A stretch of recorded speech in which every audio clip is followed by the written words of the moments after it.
warnanya merah dulu Pak? Itu pertanyaan. Kalau biru nama anggur. Spiritus, kalau biru spiritus. Nomor mesin ada. Oke, baik Pak. Ini yang satu hal yang sangat berbeda dengan mobil lain adalah di sistem pendingin Pak ya. Sebetulnya kalau Bapak lihat aturan secara internasional Pak ya.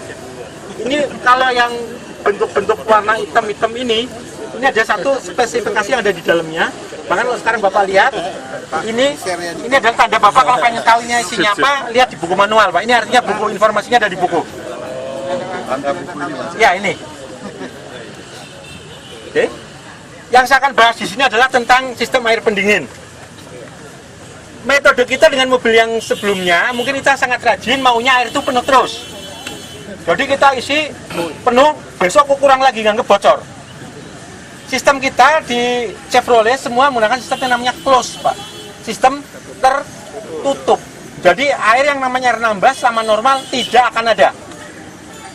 Ingat, tidak akan ada yang berkurang. Kalau ada berkurang berarti ada sesuatu yang nggak benar. Oke. Mana di sini nanti ada batas atas dan batas bawah. Ini batas atas ini Pak ya. Ada tanda panah ini. Nggak per level. Kalau Bapak ini isi penuh, saya jamin jalan 2 jam di sini akan basah. Itu normal, sistem akan langsung buang. Oke. Pak, maaf Pak, airnya itu khusus nggak? Bulannya. Atau bulan yang dijual di pasaran atau? Oke. Nanti kita masuk ke kolan, kita masuk ke perawatannya dulu ya. Oke. Kemudian saat Bapak untuk nutup ini juga harus benar-benar rapat, Pak. Kalau nggak rapat, kemungkinan masih ada udara keluar, dia bisa mendidih lebih cepat. Jadi dengan adanya sistem tertutup, juga dengan sistem coolant ini, titik didih air di sini ini bisa sampai 135 derajat, Pak. Jadi mendidihnya tuh, kalau misalkan suatu saat Bapak cek, di komputer ini mesinnya temperatur 110 itu masih dalam range. Karena beberapa panas, sangat panas bisa. Tapi makanya kalau begitu Bapak buka, ini langsung akan nyembur. Pak, sebentar saya. Kalau di head unit kan suka ada berapa 27 derajat, itu maksudnya derajat suhu apa itu? Suhu Head unit, mesin atau suhu luar, udara luar. suhu ini Pak ya? Ya, jadi udara itu kan misalkan di Eropa kita akan tahu siap-siap dinginnya berapa, kita nyiapin jaket atau apa itu yang gitu. Suhu luar nggak? Dia Suhu ngambil udara luar. sensornya dari mana dia ngambil? Oke, baik, kembali lagi. Tolong dengan ini kalau Bapak ngecek air cukup lihat levelnya aja Pak. Sebagai bahan gambaran kasar ya garis ini lah kurang lebihnya. Garis tengah lebih sedikit. Ini yang buat radiator ya Pak ya? Iya. Ya mungkin fungsi-fungsinya Pak sekali Normal. ini buat apa? Oke, nanti yang belakang nggak ngelihat. Oh, iya. Kecuali ada kamera ini. Jadi kembali lagi ke air, ada jangan terlalu rajin. Nanti takutnya kita kan sering perjalanan jauh nambah penuh nanti begitu paket bilang rusak. Yang kita khawatirkan ininya juga ini namanya barang. Bener berarti. Juga nih Pak, Bapak masih agak panas, semoga dia akan langsung naik Pak. Naik sedikit. Oke. Ini pun di sini nanti nggak usah khawatir, tutup ini ada klep-klepnya Pak, yang untuk ngatur tekanan. Makanya kalau Bapak isi penuh, ini akan keluar melalui sela-sela sini Pak, nanti jatuhnya ke sini. Oke, jadi ini ada klep-klepnya pintu Pak ya. Klepnya di sini. Oke. Temperatur radiatornya nggak ada ya Pak? Kenapa? Untuk mengetahui radiatornya panas atau enggak? Temperatur. Oke. Dengan sistem sekarang, kita untuk ngirit supaya kita terlalu banyak mikir. Jadi ya, indikatornya ada. Indikator akan nyala kalau itu sudah dianggap sebagai overhead. Berapa derajat Pak baru nyala? Kenapa? Berapa derajat baru nyala? Sudah dimasuk ke sekitar 110-an. 110. Udah ada warning gitu. Harus berhenti. Harus berhenti kalau itu. Berarti kinerja mesin ini temperatur standarnya 100 gitu. 100 derajat atau Main di atas 105 masih oke. Makanya nanti nggak usah khawatir kalau udah sampai 100 sekitar 115 sistem akan mesin dimatikan. Otomatis. Ya, mati sendiri? ya. Kalau gitu. masih ditolak Kenapa? tiba-tiba mati gitu. Ya sama aja kalau tidak dimatikan malah bahaya. Panasnya berlebihan, pokoknya karena mesinnya dulu mati dulu. Ya. Temperaturnya udah tinggi. Nah, itu yang Makanya kan tadi akan ada warning dulu. Cek engine-nya nyala, cek engine untuk temperatur kan nyala dulu. Nah, itu Bapak udah, ya harus berpikir kenapa ada sesuatu. Hanya nyala atau ada bip-bip gitu? Kadang kita kan nggak ngeliatin terus, Harus nyala. nggak ada bip-bipnya. Nggak ada. Ada suaranya gitu. Nggak ada. nyalanya pakai Nggak ada. Jadi kalau yang pertama di warning dulu. Kalau masih jalan terus nanti mati sendiri. Kalau memang si mesin tidak mampu untuk menurunkan, efeknya kan Dia akan mati gitu. ya makanya kan ada warning dulu. Itu warning berarti udah panas. Nah kalau kita idealnya begitu panas tuh langsung Anda minggir. Ya. Ya kecuali kalau panasnya pasti kan akan ada satu etape kan nggak langsung melonjak tiba-tiba tinggi. Kecuali kalau misalkan radiatornya atau selangnya sobek bocor ya mungkin cepat sekali.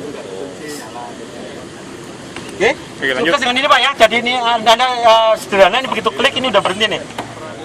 Tukulannya di wali pasar apa enggak? Oke, untuk coolant speknya memang kita ada spek khusus Dexos Dexcool.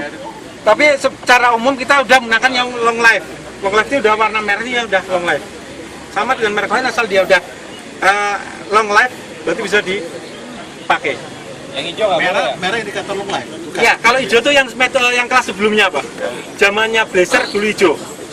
Sekarang udah dengan merah itu untuk menandakan di walaupun nanti mungkin masing-masing brand atau merek tuh punya kemampuan sendiri. Tapi yang kita jelaskan warna aditif ini tidak hanya untuk nahan panas atau anti beku Pak ya. Ini sekaligus adalah pelumas untuk water pump Pak. Anti karat. Jadi kalau misalkan Bapak mungkin lah ini kan kita Indonesia nggak ada salju, nggak perlu anti beku. Salah Pak. Nanti water pumpnya yang akan cepat kena juga nanti karat-karat bagian dalam yang akan lebih cepat. Bagus nanya dulu dong sebentar. Yang bensin sama yang diesel itu suhu kerjanya sebetulnya sama atau beda? Karena yang saya punya 1,5 otomatis yang bensin itu kalau dalam keadaan normal tuh selalu saya monitor di angka 88 sampai 89 derajat. Ketika terjadi kemacetan di Lembang tuh arah tanjakan tuh ya, arah ke atas ini ya, itu mencapai 98 itu turun naik. Itu saya lihat di OBD sunyi. Nah itu masih normal atau sudah mendekati overheat? Nah. Masih normal Pak. Kan saya bilang sampai 110. Tapi kan udah dekat banget itu Pak. Kenapa enggak? Itu kan nanti fan-nya langsung tertinggi keras. Bagaimana dengan yang diesel? Sama aja? Prinsip sama. Bukan lebih panas ya, lebih apa? Enggak ya? Oh. Makanya sistem pendinginannya juga akan membuat beda Pak di sistem termostatnya segala macam buka tutupnya kapannya beda. Oh, ada. Berarti 99 sampai 100 masih oke. Makanya gini Pak, sebenarnya merek mobil lain pun 110 itu normal Pak. Bapak coba sederhana aja, Bapak pakai mobil merek lain kira-kira jalan 3 jam. Bapak buka ini pasti jangan buka di radiator, buka di radiator pasti nyembur. Nyembur artinya apa? Itu tekanannya sangat tinggi mendidih, berarti lebih dari 100 derajat Pak. Logikanya gitu aja sederhana. Jadi mobil lain pun akan sama. Makanya kenapa radiator pun ada tutup-tutupnya, ada klepnya itu yang akan ngatur. Kalau petunjuk yang di indikator tadi, lampunya ada berapa? Yang gambar mesin itu kalau mulai mendekati overheat? Udah sekitar di 105 atau 110 itu udah. Itu cuma ada 2 itu ya? Yang enggak, saat itu lampu satu nyala aja yang saja? Ya. Orange itu udah mendekati tapi belum. Ya artinya dia udah disebut overheat. Sudah ada warning. Kalau itu kita lakukan apa? Berhenti, cek fan-nya mati atau apa. Oke, lanjut. Makanya untuk next-nya Pak ya, kalau untuk klinik selanjutnya saya pengen bahas di Sikring itu cara bacanya gimana, untuk apa. Jadi kita inginkan anggota klub itu punya satu kelebihan dibanding yang lain. Karena kita misalkan ada antisipasi di jalan, P3K-nya apa sih, kita ngeceknya apa sih, Lanjut Pak, lanjut. mati apa sih kita lakuin sih gitu. Kita ingin target saya ke sana Pak. Ayo Pak, lanjut Pak. Kita ada sesi berikut Pak. Ya, Topik. di samping kita tahu dengan teknologi yang ada. Oke. Baik, itu tadi karena saya berbicara mengenai yang umum ya, ada yang tanya air radiatornya kurang terus, cuman kurangnya seperti apa. Kita lihat kalau memang itu kurang terus Pak, pasti drastis Pak. Pasti akan cepat sekali karena di sini tekanannya cukup tinggi, ini di sini bisa sampai 140 kPa. Itu udah 1,5 bar Pak. Sementara udara luar itu 1 bar. Pak, kalau misalnya ini kan kita kurang, terus boleh kita tambahin air biasa ya? Untuk menambahkan boleh. Kecuali kalau untuk ganti. Beda Pak ya. Kalau nambahkan kan berarti ininya masih ada. Kalau untuk nambahkan darurat berarti nih air Ya. biasa. Gak ada masalah. Kita itu harus diganti. Kalau selama biarkan bapaknya saja? nambahnya dikit, oke, gak ada masalah. Yang penting airnya diusahakan air yang bersih. Waktu itu saya di arah ke Bandung, mampir ke stand CV. Saya cuma mau tanya, kalau nambah pakai apa? Dia syarat aku aja cukup Pak. Ya dia air kotor jauhin air bersih gitu. Bisa itu ya. Dia ngasih rekomen air aku aja bisa. Ya itu untuk nambah Pak ya. Kalau untuk ganti tetap aditif kita rekomendasikan. Ini nggak usah perlu aditif juga. Ya kalau untuk nambah enggak. Oke. Oke, baik. Kemudian yang tadi ada satu pertanyaan juga yang cukup gelitik. Mungkin ada banyak yang bapak-bapak komplain. Bapak harus ekstra. Pelek depan tuh sering dilapin.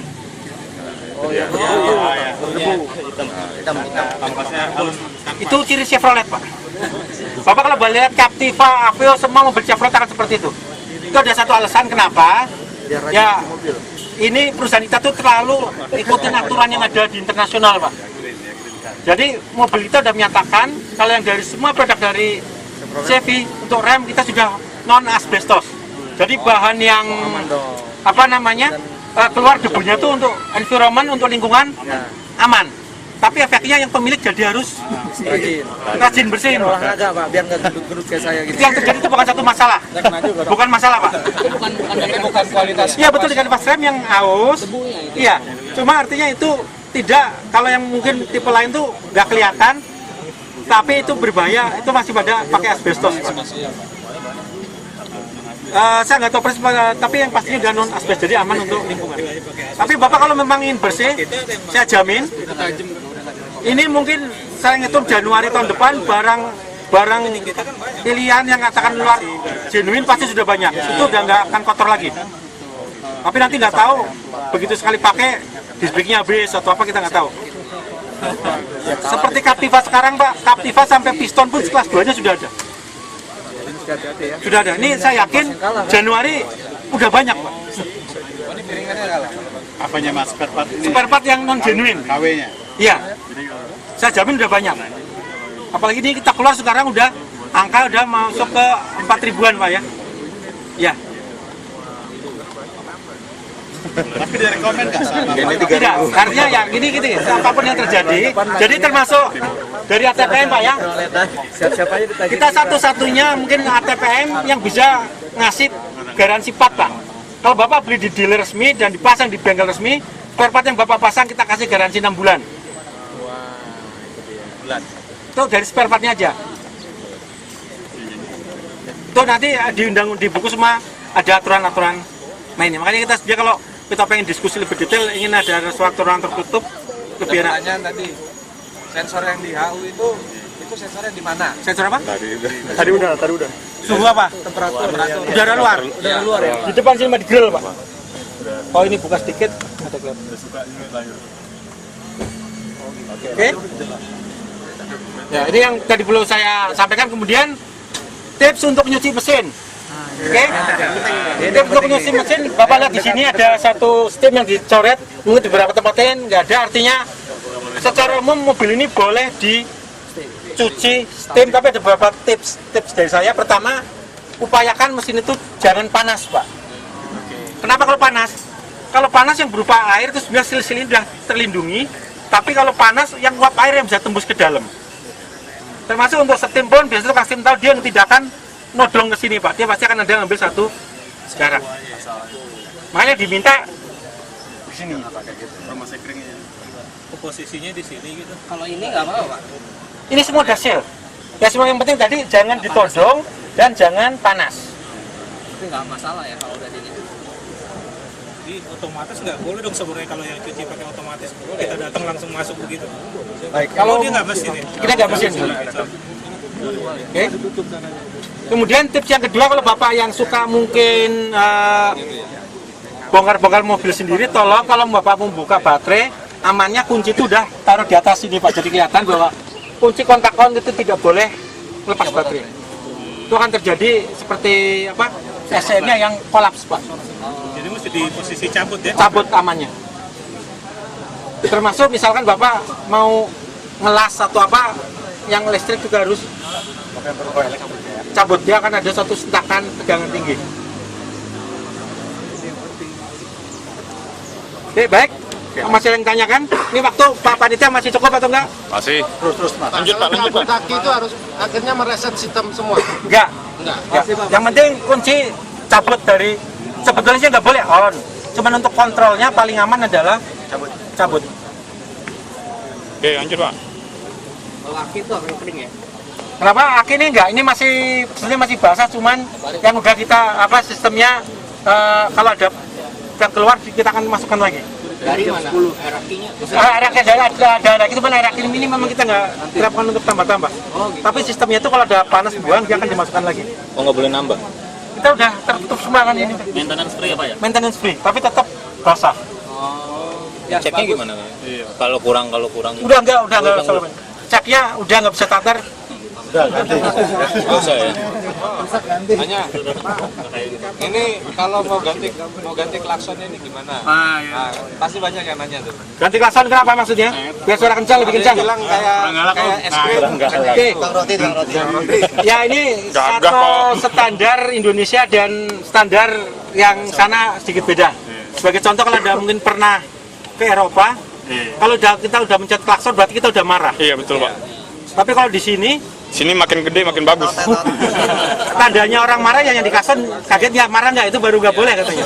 Tapi udah ada peraturan kok. Karena pas bunyi klakson malah pesan roti 2 gitu. Oke. Makanya kalau mau nambahkan, ini tolong perhatikan tadi itu memungkinkan. Cuman dalam arti jalurnya sedikit kita ubah. Tadi nanti kita ambilkan satu rekomendasi saya ya. Di sini sudah ada relay. Tapi relay yang sudah dihitung di sini adalah untuk kalau mungkin hanya nambahnya jadi 2 masih mampu. Tapi kalau mampu yang lebih besar lagi, saran saya bikin relay yang artinya dari sini hanya sebagai trigger, nanti Anda bisa langsung ke baterai untuk arus utamanya. Seperti di mobil saya itu suaranya lumayan kencang gitu. Garansi nggak Pak? Garansi nggak? Wait garansi nggak? Kalau itu di luar. Makanya kalau yang penting ini namanya garansi Pak. Kalau yang tadi selama Bapak nambahnya di luar jaringan, tidak motong-motong, itu masih memungkinkan karena akan kita pelajari penyebabnya dari klakson bukan, dari rangkaian klakson bukan. Tapi kalau yang masangnya itu udah benar, nggak akan sampai mempengaruhi ke dalam. Yang nggak kita garansi adalah kalau misalkan motong sana, motong sini. Wiringnya ada yang Ya. diintervensi Contoh, ya. kayak misalkan Anda yang nggak ada fog lamp, mau pasang fog lamp, ini juga agak hati-hati. Karena mobil ini semua kontrol sudah ada di board komputer Pak, ada board komputernya. Jadi yang ini yang lampu yang tidak dikontrol oleh komputer hanya lampu rem aja. Jadi itu dari switch langsung ke sana. Makanya untuk beberapa mobil yang sudah LTZ, kalau Bapak lihat lampu mati aja nanti itu akan nunjukin ada kode berapa, lampu kanan depan, lampu kiri belakang nyala sama mati, dia akan ada munculin angka. Bapak udah tahu itu Pak? Sensor parkingnya sama belum? Sensor parking mungkin kan? Sensor parking dari kita kan belum ada. Tapi dikasih dari dealer itu gimana Mas? Yang mana? Ini sensor parking dikasih dealer itu dia masang sendiri itu. Kalau dari dealer, tetap biasanya dealer akan rekomendasi ke kita, tapi tanggung jawab garansinya adalah di dealer. Saya free itu. Sama. Gimana tuh Mas? Harus garansi. Makanya akan kita tanyakan ke dealer karena itu sampai hari ini tidak ada dealer yang diskusi dengan saya mengenai itu. Sensor parking. Yang bunyi loh bukan Ya, yang lampu. ya mungkin dengan bunyi itu kan sebenarnya dia hanya mikir dari lampu mundur aja. Iya, lagi mundur sih. Itu Kalau dia, ngaruh, Pak? kenapa? Ngaruh gak ke listrikan dari lampu mundur tuh? Ya selama itu pemasangannya bagus nggak akan ada masalah. Dicek berarti. Ya mudah-mudahan sih dealer, kalau dealer paling nggak pasti dia udah punya rangkaian bearing akan lihat seperti apa pemasangannya. Ya, makanya ini yang ingin kita diskusi ini Pak, detail. Kita mungkin kalau masalah Pak. teknologi bisa setengah hari khusus Ya, baca itu. betul. Ya, Termasuk Bapak. Bapak mau nambah apa. Ya yang penting kita tahu mobil ini seperti apa cara kerjanya bisa gitu. Yang nggak bisa dan nggak boleh adalah Anda asumsinya sama seperti mobil lain. Sebagai contoh Pak ya, ini ada kejadian real ini sales yang kurang ajar Pak. Ini kebetulan mobilnya di Captiva. Dia pasang fog lamp di bengkel aksesoris. Dia nggak tahu bahwa fog lamp yang ada di Captiva itu sebenarnya kabel sudah ada, tinggal colok. Cuman yang jadi masalah harga OEM, harga lampunya tol untuk Captiva aja udah sekitar 1,7 waktu itu. Tapi dia di aksesoris dapat 600 katanya. Cuman dia jual ke customer harga resmi GM. Tapi efeknya apa? Harnessnya kebakar. Sampai saya datang Pak, itu karena harness kebakar itu kan isunya safety Pak. Saya datang lihat kenapa salesnya langsung keluar kabur hilang. Resign. Di Jakarta juga kejadian Captiva sama masang kamera mundur. Oh, udah toko sebelah. Dia masang kamera mundur yang salahnya bukan di rangkaian tapi dia nggak hati-hati. ada kabel yang kegencet dengan baut sehingga kabel itu short, tapi shotnya pelan-pelan. Kalau shotnya langsung gede, sikring putus Pak. Shotnya pelan-pelan, jadi kabelnya panas-panas ya sama, itu harus ganti harness secara keseluruhan. Itu termasuk kalau Bapak pernah dengar ada Captiva yang dulu kebakar di mana di bawah terowongan Samandudi itu saat hujan, itu juga pakai HD meledak. Meledaknya kena baterai. Ini kan ininya di sini Pak ya, modulnya tuh kan. Itu meledak, nggak tahu ini hujan, kena baterainya pecah, shot kemana-mana sampai mesin habis. Itu terpaksa itu kita dulu bos kita dia kenal dengan orang KNKT, kita panggil, kita jelaskan, jadi dia bisa ngurekan seperti apa urutan kejadian terbakarnya. Kalau kita hanya ganti bohlamnya aja, nggak ada masalah. Makanya ini yang akan kita nanti tips-triknya seperti apa, ini kapasitasnya berapa itu yang kita duduk. Di owner manual semua sebenarnya ada apa, ini berapa watt ada semua. Ada semua. Oke Pak. Oke Pak, ada yang tanya yang lain Pak? Kita mungkin waktunya nggak bisa banyak di sini nih belum. Berarti untuk klakson sebenarnya bisa dipasang ya, cuma tinggal dipanjangin. Kenapa? Untuk yang klakson ini bisa ditambahin gitu ya? Memungkinkan. Yang penting memungkinkan. Nambah relaynya sendiri kan, nggak usah kan? Makanya kalau hanya nambahnya satu aja, relay masih mampu. Tapi kalau misalnya nambah yang lebih gede, yang perlu kita pikirkan. Itu nggak ada setelannya lagi Mas, di klakson yang lama. Nggak ada. Klakson sekarang ya. Udah maksimal tuh. Klakson sekarang umumnya berapapun udah nggak pakai setelan sekarang biasanya. Oke, tadi ada yang bertanya gimana? Yang getar fan itu sampai ke setir itu normal atau? Jadi gini, ini kita akui nggak normal. Cuman di sini kita masih ada satu riset, kenapa dan kita lagi setting fan yang posisi bagusnya. Memang kita sudah sebut unbalance. Iya. Ya, tapi mohon maaf untuk bisa bersabar dulu, kita sampai ada pemberitaan yang lebih lanjut.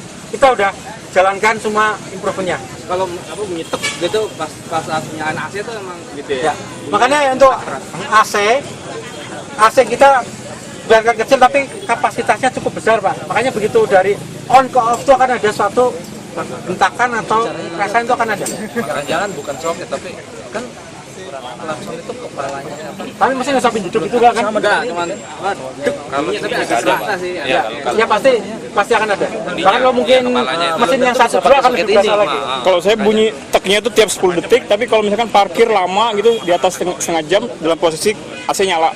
Tapi mobil lagi parkir ya kan, lagi istri di dalam, kita lagi ngantri di bank gitu. Itu bunyi teknya setiap 10 detik tuh. Ya karena tadi gini. Keluar dari sebelah sini nih. Ya. Kompresor AC kan sudah dibuat kalau pendinginan di dalam sudah mencukupi, dia akan dibuat putus. Makanya termasuk bapak penyetelannya di dalam buat maksimal, pasti putusnya akan lebih lama. Cuman namanya kedinginan nggak di dalamnya. Nah, tapi kalau lagi jalan nggak bunyi tuh tek-teknya. Karena jalan itu mungkin ada, cuman dengan beban mesin yang hidup tidak akan begitu berasa. Ketutup ya. Bisa dipahami. Kalau diam itu kan mesin bebannya kecil sekali. Berarti itu normal. Ya. Setiap 10 detik bunyi tek. Tergantung bapak penyetelannya dan temperatur daluarnya berapa. Kalau panas gini mungkin bisa lebih lama lagi. Karena di sini nanti ada sensor dalamnya dinginnya seberapa. Oke. Baik. Oke Pak. Evaporator yang mana Mas? Evaporator yang depan Pak. Ya. Kalau yang belakangnya Belakang berarti radiatornya betul. Ya. itu bisa kita siramkan kalau yang Oh, bahkan itu rutin Pak. Rutin. untuk epak di depan ya. Ya. Di mobil saya itu panelnya kencang bunyinya Pak, dari dalam kedengeran. Panbel atau Pokoknya bunyi datang ke bengkel kita tangan nanti. Kita lihat ya, mungkin ada tensioner atau apa. Kan bisa aja di pabrik mungkin penyetaan awal atau mekanisme ini yang kurang efek ke FC nggak? Kenapa? Efek ke fuel consumption. Fuel consumption enggak? Soalnya fuel consumption saya itu sekarang koma. Matic Berdasarkan di ini ya. limit. Oke. Ini yang cukup apa ya saya bilang. Saya kadang jamnya itu sulit karena mobil ini terlalu jujur dan terlalu peka. Jadi setiap ada perubahan dia langsung munculkan Pak. Tapi standarnya Makanya itu kan saya bilang Bapak tanya macet itu langsung cepet Pak. Bahkan saya pernah pakai macet kira-kira hampir di atas setengah jam itu langsung 1.5 loh Pak. Ini begitu jalan aja normal lagi. masalahnya kalau jalan juga saya nggak pernah di atas 7. Belum pernah di atas 7? Mau jalan di tol kayak mau Oke. jalan pelan. Nanti bisa kita cek, kita punya alat. Jadi alat itu akan kita pasang di sistem. Nanti sebelum alat itu dipasang, kita akan sama-sama kalibrasi. Itu alat itu begitu dilatih bensin berapa liter, pembacanya berapa liter. Kita punya alatnya seperti itu. Jadi makanya untuk memastikan, saya belum tahu apakah itu normal atau tidak. Kalau memang itu pemakaiannya betul segitu, kalau betul ya, berarti ada Kalau sesuatu. untuk faktualnya Mas, ya kan rekomen buku kan ada. Kalau yang faktual yang udah di Indonesia gitu, kita pakai Jakarta aja, Jabodetabek. 1 liter berapa? Kembali lagi masalah pemakaian bensin, Pak. Kita agak cukup sulit menjelaskan, cara bawa orang juga sangat menentukan. Sebagai contoh, ini diesel yang saya bawa ya, dengan satu tim kita mencari data karakter, saya bisa ketemu 1,25 liter, Pak. 1 liter 25 kilo. Tipnya gimana? Paling jelek. Ya, sebenarnya biasa aja, dalam arti kita udah tahu kapan bejoknya, kapan tahu seperti itu. Termasuk di ini sekitar yang kita normal 15 around Jakarta, yang tekan jelas-jelasnya normalnya kalau macet parah kita 18, kalau bagusnya bisa 112, 113, 114an. Itu yang bensin. Ya, itu memungkinkan, tapi kembali lagi ke cara bawa kita dan kondisi macetnya itu seperti apa. Makanya kalau Bapak ada penasaran itu, Cara bawa yang salah kalau untuk menghemat itu apa? Kalau bensin khususnya. pada prinsip supaya mobil akan sama, kita nahan, dalam tahan itu tidak terlalu emosional untuk bercerdas banyak. Termasuk ngerem, pas ngerem itu akan bersenapa, begitu ngerem kan berarti tenaga kurang. Untuk mengangkatnya kita perlu effort yang akan lebih tinggi. Oke. Termasuk memang ini banyak acara, kalau memang Bapak tadi penasaran dengan pemakaian ini, kita mungkin suatu saat adakan klinik atau apa yang benar-benar kita ngetes, kita pasangkan alat, kita ukur bareng. Atau suatu saat, ini satu ide aja, seperti yang di klub yang dulu, ini kan kita adakan satu jalan, berapa kilo, sebetulnya ada lomba irit bahan bakar. Nanti yang itu share-nya seperti apa, nanti kita jadi panitia boleh kita bantu. Nah, di situ nanti bisa saling share. Yang mana Pak? Diesel. Dari pabrik juga ada. Yang LTZ ya? Yang makanya ini versi berapa ini? Saya nggak tahu persis, ada mungkin breakpoint yang tambahkan. Pak, pertimbangannya AC nggak pakai filter apa, Pak?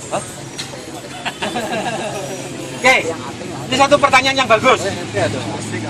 Oke, standar aturan GM, ini aturan GM kembali lagi, semua mobil kita berpikir tentang konsep kesehatan, Pak ya. Jadi bahwa prinsipnya saat Bapak posisi udara luar, tuh udara luar masuk yang akan diberikan ke kabin. Sehingga apapun yang ada di udara itu akan dimasukkan. Termasuk spin sebetulnya ini sudah ada persiapannya. Jadi di bawah laci itu sudah ada slot untuk filtrasi. Tetapi kenapa tadi tidak dipasangkan? Nah ini dari marketing riset mungkin salah satunya kompetitor ini nggak ada yang pakai mungkin. Tapi makanya kemarin itu udah keluarkan buletin. Kalau yang mau tinggal beli di dealer tambahkan. Ada plus minusnya. Kalau saya bilang tadi kan ada plus minusnya. Plus minusnya berarti kita harus ngeluarin duit untuk merawat. Kalau itu mampet AC-nya nggak dingin. Tapi kita sehat. Udara yang masuk ke hidung kita kan saring. Tapi itu akan apa namanya? Tapi resiko jangka panjangnya saya bukan akan takut. Karena tadi nggak ada saringan, semua kotoran akan masuk di evap. Kalau evapnya kotor mau nggak mau kita harus bongkar total. Tapi kalau ada saringan ya sedikit buang, sedikit buang. Dan resiko saringan AC itu standarnya apa? Desainnya tidak bisa dibersihkan Pak, karena debu itu akan dibuat lengket nempel. Buang. Tangkapnya gitu. Ya, kalau Jakarta mungkin bisa ya sekitar 6 bulan sudah cukup rapat. Jadi cara ngeceknya sederhana, kalau itu sudah rapat di posisi 1 itu anginnya udah lambat banget. 2 baru keluar. Itu ya, harga sekitar 170-an. Pak, itu berlaku kalau knopnya itu yang dari luar ke dalam gitu ya? Ya. Kalau dari di dalam aja? Kalau dalamnya sama aja kan, di dalam juga kan? Dalam aja kan ya, nggak akan ada yang masuk kan? Iya. Saya kemarin beli di bengkel resmi di Bandung, di Andalan Wastu. Itu filter AC kan karena yang Waspin belum ada. Sudah ada Pak. Pas kebetulan saya belum ada, jadi pakai yang Nova. Itu 97.000. Nova ya? Berapa? Bisa masuk Pak, nggak ada masalah. 97. Ya memang taksi ada subsidi khusus. Ya, kalau itu bisa ya manfaatin. Pas. Ya termasuk taksi pun tetap mewajibkan karena untuk Kalau tabal di taksi yang hampir 24 jam itu efeknya kan kasihan Pak. Itu dengan pemasangan itu sampai hari ini mungkin mobil taksi yang udah pakai 300 km belum ada yang sampai bersih efek. Bukan bisa itu efeknya. Efek kan Bapak lihat itu nanti jamur segala macam di situ kan debu. Nah, kita nggak tahu untuk nextnya apakah dari pabrik udah dipasang atau belum. Tapi artinya memang itu kemarin terjadi suatu opini ya, berbeda opini. Sebenarnya saya di teknik saya ngomong apa adanya, itu betul. Kalau saya bilang perlu untuk kesehatan kita, apa orang di dalam dan juga untuk masa pakai efeknya yang akan lebih panjang. Sekarang itu kan ada istilahnya ya. Kalau di spin ini Oke. Eco driving ini sangat bagus. Ada. Jadi eco driving itu sebagai contoh ini di sistem kita pedal gas itu sudah ada sensor. Jadi yang komputer akan baca berapa persen nginjak. Satu. Kedua, di sensor rem, di rem tuh kalau dulu ada namanya switch untuk nyalain lampu atau tidak. Sekarang kita udah pakai sensor. Apa kita dengan eco drive? Jadi mobil itu akan tahu ini mobil diperlukan becek tenaga dalam atau enggak, sehingga nanti kan pembukaannya akan lebih banyak bensinnya. Jadi berapa rata-rata berapa persen nginjak pedal gasnya itu Pak. Yang paling berasa kalau Bapak pakai matic. Kalau Bapak pakai matic, kalau nginjaknya kurang dari 40%, kecepatan 75 udah masuk gigi 6 Pak. Tapi begitu kita becek dihitung, langsung turun ke gigi 5. Artinya orang itu lagi perlu tenaga lebih, makanya dia tambahkan. Tapi jangan bilang minta irit. Itu yang paling terasa adalah di matic, karena sistemnya sudah diatur. Kalau di mobil yang lain juga termasuk ngerem. Kalau kita sudah sampai ngeremnya di atas 80%, tapi untuk menghentikan, suplai untuk bahan bakar pun akan ditutup. Termasuk untuk mengurangi tenaga, karena itu direm untuk menghentikan, berarti mesin juga tenaganya dikurangi. Itu kaitannya dengan Kalau eco drive dibandingkan dengan RPM pada posisi berapa RPM? patokannya gampang, Bapak lihat di spesifikasi, cari di torsi maksimum yang didapat, itu adalah paling ideal. Situlah mainnya. Ya, Kita main ya, bawah. ya di torsi Pak ya, jangan power Pak ya. Di torsi ya. Ya, di torsi.